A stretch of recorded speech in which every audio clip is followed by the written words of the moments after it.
Everyone, कैसे हैं आप सभी। एक बार फटाफट से थोड़ा सा बता देंगे कि सभी सेशन में सभी चीज़ें क्लियर हैं क्या।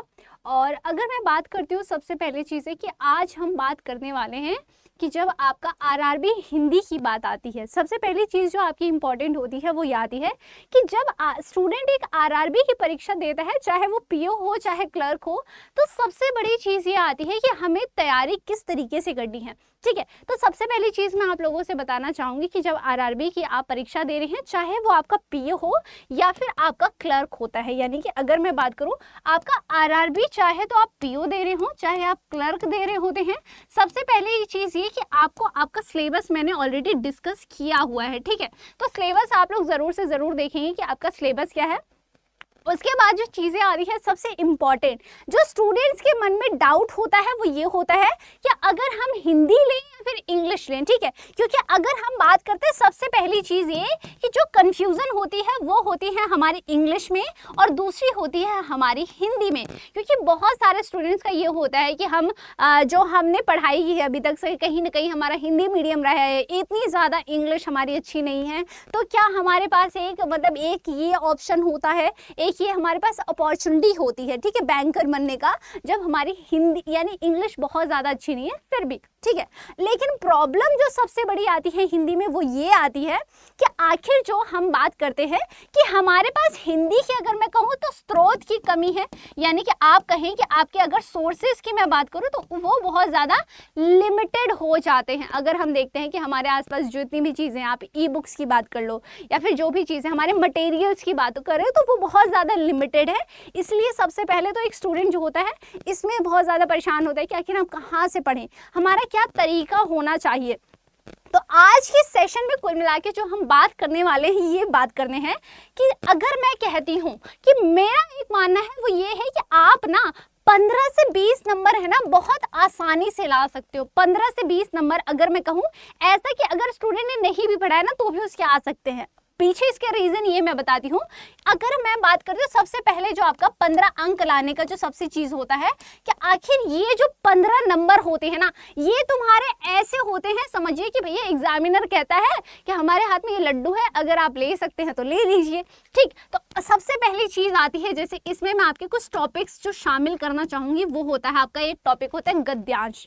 ठीक है, जब बात आती है ललक गद्यांश की, तो आप सभी को पता है ये जो पैसेज वाला टॉपिक है ना, ये आपका ऐसे ही आपके पहले तो आपके 2 पैसेज देखे जाते हैं सिंपल, और 6-6, 7-7 एक ही पैसेज में मैं बात करूं, एक पैसेज की अगर मैं बात करूं तो कम से कम इसमें आपके क्वेश्चंस, नंबर ऑफ क्वेश्चंस कितने होते हैं, तो 5 to 6 तो होते ही हैं। ये मिनिमम की बात है, समझ रहे हो।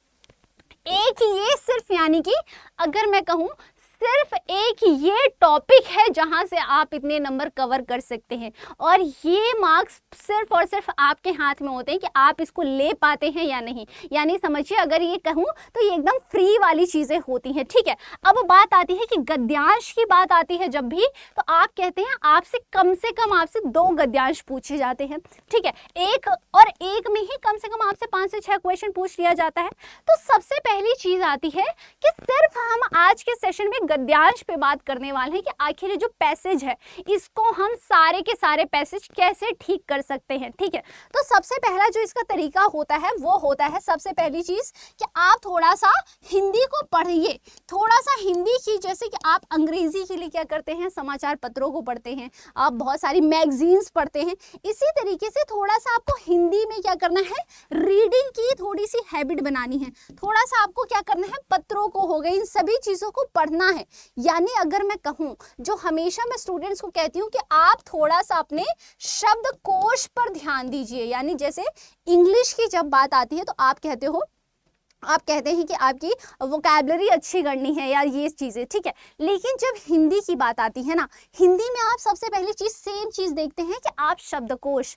अगर मैं कहती हूँ, एक बात कहती हूँ स्टूडेंट्स को हमेशा कि आपका जो पैसेज गलत होता है, यानी कि जो आपका गद्यांश गलत होता है, गद्यांश जो आपका गलत होता है उसका कारण क्या होता है कि आपको चीजें समझ नहीं आती। सबसे पहली चीज कि आपको शब्दों का मीनिंग नहीं होता, शब्द का आपको अर्थ ही नहीं पता होता, या फिर मैं कहूँ कि गद्यांश में आप बहुत ज्यादा टाइम लगा देते हैं, बहुत ज्यादा आप समय बर्बाद कर देते हो, आपको पता नहीं चलता कि आपको किस तरीके से उसको सॉल्व करना है। तो ये सारी जो चीजें होती हैं जो एक स्टूडेंट गलती करता है, आपको ये नहीं करनी, ठीक है। तो आपको इसके लिए करना क्या है, इसका तरीका क्या है सही करने का?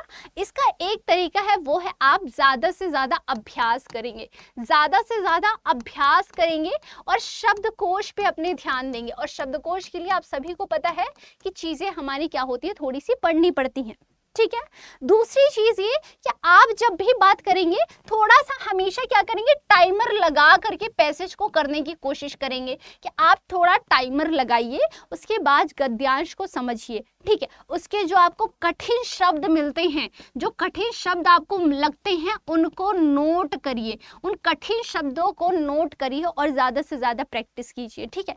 यानी अगर मैं बात करूं, आपके 14 से 15 नंबर सिर्फ और सिर्फ गद्यांश के होते हैं। यानी ये 15 नंबर भाई एग्जामिनर ना हलवे की तरह बांट रहा होता है, जो कि आप पे है कि आप उसको ले पाते हैं या नहीं, ठीक है।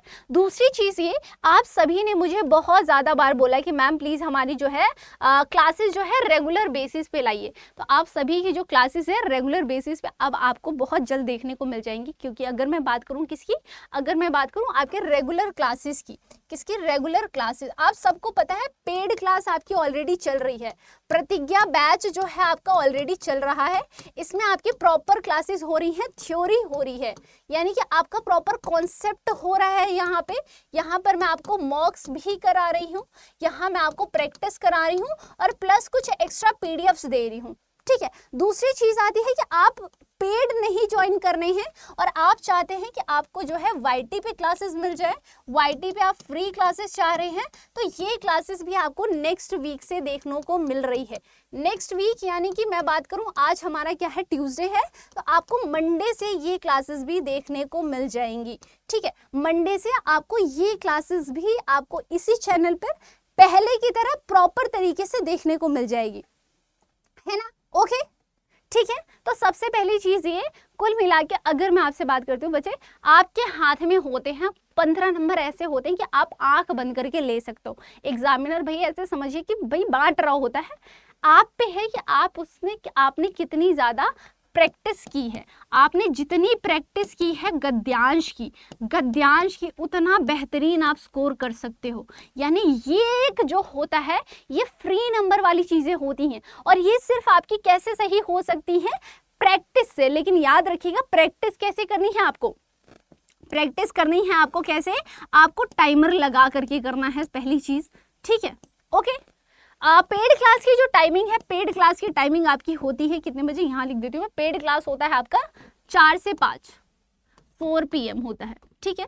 और ये जो फ्री क्लास होगी आपकी वाईटी पे, अभी जो नेक्स्ट वीक मंडे से आपको देखने को मिलेगी, ये आपका टाइम रहेगा 1 बजे का, ठीक है, ओके, ठीक है। चलिए, तो आज के सेशन में हमने ये चीजें जानी कि आप 15 नंबर कैसे आप 15 मार्क्स पक्के कर सकते हैं। और ये 15 मार्क्स ऐसे हैं कि समझिए आपको कुछ नहीं करना है, कुछ भी बहुत ज्यादा मेहनत नहीं करनी, बस थोड़ा सा आपको एक ही कॉन्सेप्ट से आप 15 नंबर ला सकते हो। याद रखना मेरे 6-7 तो ऐसे ही क्वेश्चन पूछ लिया जाता है ना, एक ही कॉन्सेप्ट, मैं सिर्फ एक कॉन्सेप्ट की बात कर रही हूँ, मैं सिर्फ एक कॉन्सेप्ट की बात कर रही हूँ, सिर्फ एक टॉपिक की बात कर रही हूँ, और वो है आपका गद्यांश, ठीक है। यही से आप इतने स्कोर कर सकते हैं। और ये करना कैसे है, तो मैं आप लोग को प्रैक्टिस प्रॉपर करा रही हूँ, पेड क्लास भी चल रही है आपकी, प्रतिज्ञा बैच जो है आपका इसके साथ चल रही है। बाकी आपकी जो नेक्स्ट वीक से है आपकी ये क्लासेस भी आपको यूट्यूब पे देखने को मिल जाएगी, जहां मैं बेहतरीन तरीके से आपको प्रैक्टिस कराऊंगी, ठीक है। तो आई होप आपको सेशन अच्छा लगा होगा और मिलते हैं नेक्स्ट क्लास में नेक्स्ट आपके टॉपिक के साथ। आपकी कोई भी डाउट्स है कोई भी क्वेरी है आपके एग्जाम से रिलेटेड, हिंदी से रिलेटेड, तो आप मुझे डाउट सेक्शन में, कमेंट सेक्शन में आप मुझे बता सकते हैं। नेक्स्ट वीडियो मैं कोशिश करूंगी कि आपके डाउट पे लेके आऊँ, तो इसलिए आपके जो भी डाउट्स हैं आप लोग मुझे बता सकते हैं बेझिझक। मिलते हैं हम बहुत जल्द ही वापस अपने सेशन में मिलेंगे, जो कि आपकी फ्री क्लासेस होंगी YT पे ठीक 1 बजे इसी चैनल पर। ओके, तब तक के लिए बाय बाय, टेक केयर।